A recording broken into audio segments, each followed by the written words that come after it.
दोस्तों, हमारे हिंदू धर्म में देवउठनी एकादशी को सबसे ज्यादा महत्वपूर्ण और बड़ा माना जाता है। आज मैं आप सभी के लिए बहुत ही जबरदस्त और बेहतरीन वीडियो लेकर आई हूँ। गाय को खिला दे ये छोटी सी चीज, मिलेंगे आपको सभी कष्टों से मुक्ति। इसी के साथ हर परेशानी तुरंत होगी खत्म। तो इस वीडियो को अपने और अपने पूरे फायदे के लिए पूरा जरूर देखिएगा। भक्तों, सबसे पहले हम देवउठनी एकादशी के शुभ मुहूर्त के बारे में जान लेते हैं। सनातन धर्म में देवउठनी एकादशी का विशेष महत्व होता है और इस साल देवउठनी एकादशी 12 नवंबर को मनाई जाएगी। इसे छोटी दिवाली भी कहा जाता है। देवउठनी एकादशी दीपावली के 11वें दिन आने वाली एकादशी को कहा जाता है। इस दिन देश भर में शादियों का सीजन शुरू हो जाता है और धार्मिक मान्यताओं के अनुसार कार्तिक मास के शुक्ल पक्ष की एकादशी तिथि को सृष्टि के संचालन भगवान विष्णु और समस्त देव 4 महीने के बाद विश्राम से जागते हैं और इसीलिए इस दिन जब देव उठते हैं तो इसे देवउठनी एकादशी कहते हैं। गाय को हिंदू धर्म में बहुत ही पूजनीय स्थान दिया गया है। गाय को माता का दर्जा दिया गया है। गाय को सभी देवी देवताओं का वास करने का स्थान कहा गया है और इसीलिए गाय के साथ किए जाने वाले उपाय तुरंत ही अपना प्रभाव दिखाते हैं। असंभव से जो कार्य होते हैं उनको भी ये उपाय संभव करके दिखाते हैं। दोस्तों, अगर आप आर्थिक समस्या से जूझ रहे हैं या फिर जल्दी से जल्दी पैसा कमाना चाहते हैं और आप अपने घर में हमेशा तिजोरी को भर कर रखना चाहते हैं, आप अपने घर में सुख समृद्धि ऐश्वर्य को पाना चाहते हैं, तो आपको गाय के साथ ये अचूक टोटका अवश्य ही करना चाहिए। इस एक अचूक टोटके से कई प्रकार की समस्याओं का हल होता है। इस अचूक उपाय से किए जाने वाले प्रभावों का परिणाम बहुत जल्दी मनुष्य को प्राप्त हो जाता है। गौ माता की सेवा करने से माँ लक्ष्मी और भगवान विष्णु के साथ साथ 33 कोटि देवी देवताओं का भी आशीर्वाद प्राप्त होता है। शास्त्रों में गौ माता की सेवा करने का सबसे बड़ा पुण्य बताया गया है। सभी प्रकार के यज्ञ और सभी प्रकार के जो तीर्थ स्थल है उन पर स्नान करने का जो पुण्य मिलता है वो केवल गौ माता की सेवा करने मात्र से ही प्राप्त हो जाता है। अगर आप सचमुच धनवान बनना चाहते हैं तो खुद प्रतिदिन भोजन करने से पहले गौ माता को एक छोटी सी चीज अवश्य खिलाया करें। इसके अलावा जो व्यक्ति गौ माता की सेवा करते हैं, नित्य प्रतिदिन उन्हें भोजन करवाते हैं या फिर उनसे नित्य कुछ उपाय करते हैं उनसे जुड़े हुए, उनके ऊपर आने वाली सभी प्रकार की समस्याएं गौ माता स्वयं हर लेती है। इस एक छोटी सी चीज को, गुप्त उपाय को करने से माना जाता है कि गाय को ये छोटी सी चीज अगर आप खिला देते हैं तो मात्र 33 कोटि देवी देवताओं का भोग लग जाता है और 33 कोटि देवी देवता प्रसन्न होकर आपकी सभी प्रकार की समस्याओं का अंत करते हैं, सभी संकटों को आपसे मुक्ति दिलाते हैं, साथ ही साथ आपको धनवान बनाते हैं और आपके जीवन में सफल होने के सभी मार्ग खोल देते हैं। और ये छोटी सी चीज गौ माता को खिलाते समय ओम नमो भगवते वासुदेवाय मंत्र अगर आप साथ ही साथ में बोल देते हैं या फिर साथ ही में आप ओम महालक्ष्मी नमः इस मंत्र का आवाहन करते हैं, जाप करना चाहते हैं, तो बहुत ही बढ़िया होता है।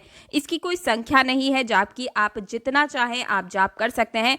जब तक आप गौ माता को ये छोटी सी चीज खिला रहे हैं या फिर जब तक गौ माता इसे पूरी तरीके से खा न लें तब तक आप इस महामंत्र का जाप करते रहे। शास्त्रों में बताया गया है कि इस उपाय की वजह से आपको माता लक्ष्मी के साथ साथ भगवान विष्णु का भी आशीर्वाद प्राप्त होता है और उनकी कृपा से हर व्यक्ति जो भी इस उपाय को करता है वो निश्चित रूप से धनवान बन जाता है। जीवन के हर कष्ट, हर समस्या, हर चुनौती को चुटकियों में छुटकारा पा लेता है। अब तक जो भी आपके काम बनते बनते बिगड़ जाते थे वे सभी काम अब आपके बनने लगेंगे। सफलता के मार्ग, आपसे जो भी रुकावटें पैदा हो रही थी वो रुकावटें दूर हो जाएगी। धन की देवी माँ लक्ष्मी की ऐसी कृपा बरसेगी कि अपार धन की प्राप्ति होने लगेगी। इस उपाय को करने के लिए आपको किसी भी दिन का चयन कर लेना है।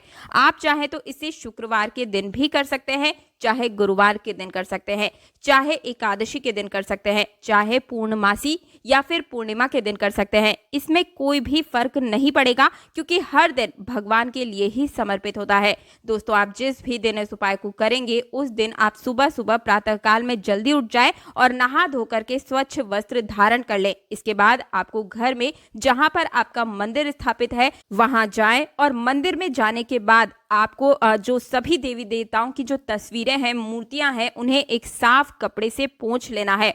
अगर मूर्ति है, प्रतिमा है, तो आप इसे इस्तेमाल कर सकते हैं। आप उन्हें नहला धुलाकर स्वच्छ वस्त्र जो है धारण करवाएं। इसके बाद आप अपने घर के मंदिर में स्वच्छ हो जाने के बाद, आपका मंदिर पूरी तरीके से स्वच्छ हो गया है, इसके बाद एक शुद्ध देसी घी का दीपक जलाएं। वहीं पर दीपक में घी का इस्तेमाल ही होना चाहिए। जब तक आप ये उपाय करें तब तक ये बुझना नहीं चाहिए। साथ ही साथ एक सुगंधित धूप भी अवश्य जलाएं। ये दोनों कार्य हो जाने के बाद भगवान विष्णु को, अगर उनकी प्रतिमा आपके मंदिर में मौजूद है, तो आप इन्हें हल्दी से, और माता लक्ष्मी को आप कुमकुम से, हल्दी और कुमकुम दोनों के मिश्रण से आपको तिलक लगाना है और उसके बाद अपने मस्तक पर भी आपको तिलक लगाना है। उसके बाद एक साफ प्लेट लें और हल्दी से उसमें स्वास्तिक बनाएं और एक ओम भी आपको बनाना है। उन दोनों के बीचों बीच आपको एक गुड़, छोटा सा टुकड़ा गुड़ रखना है। ध्यान से सुनिएगा, स्वास्तिक और ओम के बीच में एक गुड़ का टुकड़ा आपको रखना है और साथ ही साथ में थोड़ी सी भीगी हुई चने की दाल के कुछ दाने भी आपको रख देने हैं। और अपनी नित्य पूजा करने के बाद आप माँ लक्ष्मी और भगवान विष्णु की आरती गाएं और ये कार्य पूरा हो जाने के बाद अब आपको जो दीपक आपने जलाया है उसे पूर्ण होने का इंतजार करना है। जब वो दीपक पूर्ण हो जाए तब आप अपने घर में जो रसोई घर है वहां पर जाएं और फिर आपको थोड़ा सा आटा लेकर के उसे मल लेना है। ध्यान रहे कि इस आटे में आपको नमक का इस्तेमाल नहीं करना है। अगर आप इंतजार नहीं कर सकते तो फिर आप पूजा शुरू होने से पहले ही नहा धोकर उसके बाद ही आटे को थोड़ा सा मल करके गूंथ करके रख लीजिएगा। अब दोस्तों, आपको पूजा होने के बाद, दीपक पूर्ण हो जाने के बाद आपने जो गुड़ और चने की दाल रखी थी उसे उठा करके इस लोहे के बीच में डालना है। आपको लोया बनाना है, उसी के बीच में आपको ये गुड़ रखना है, चना रखना है और इसके बाद में लोहे को बना ले और इस प्रकार से तैयार करें। लोहे के ऊपर में थोड़ा सा हल्दी और कुमकुम से थोड़ा सा टीका लगा दें। और दोस्तों, इस प्रकार से लोया जब आपका तैयार हो जाए, किसी बैठी हुई गाय को आपको खिलाना है। ध्यान रखें कि गाय बैठी हुई होनी चाहिए। दोस्तों, आपको 33 कोटि देवी देवताओं का आशीर्वाद सहज रूप से प्राप्त हो जाएगा और माता लक्ष्मी और भगवान विष्णु के आशीर्वाद के चलते आप अपने घर में अनेक प्रकार के धन, धान्य, सुख, वैभव, ऐश्वर्य पूर्ण रूप से परिवार सहित प्राप्त कर पाएंगे।